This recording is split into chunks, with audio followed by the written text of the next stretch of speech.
New question, the member from Burlington. Thank you, Mr. Speaker. My question is to the Minister of Economic Development, Employment and Infrastructure and concerns things that Ontarians care about, Speaker, job creation and investment.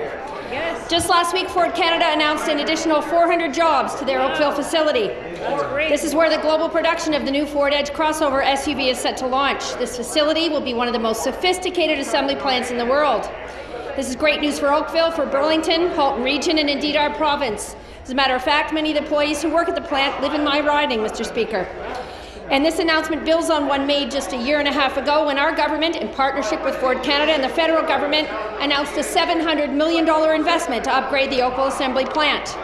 This partnership has secured more than 2,800 jobs. Mr. Speaker, my understanding is that this is not the only good news in the auto sector this week. Would the Minister please update the House on some of the exciting investments and partnerships taking place in our province between our government and the auto sector? Thank you, Mr. Great question.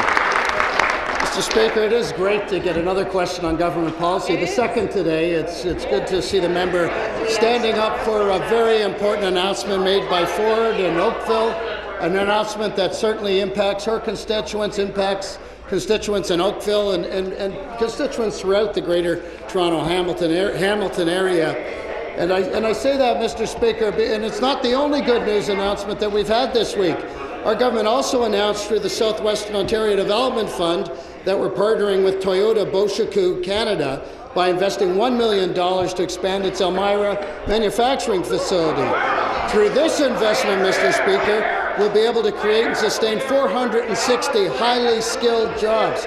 This strategic investment further enhances Ontario's industry supply chain. Mr. Speaker, I know why the side opposite gets upset when we see all these great investments in auto, because if they were in power, Mr. Speaker, our auto industry would have left on. Thank you. Supplementary.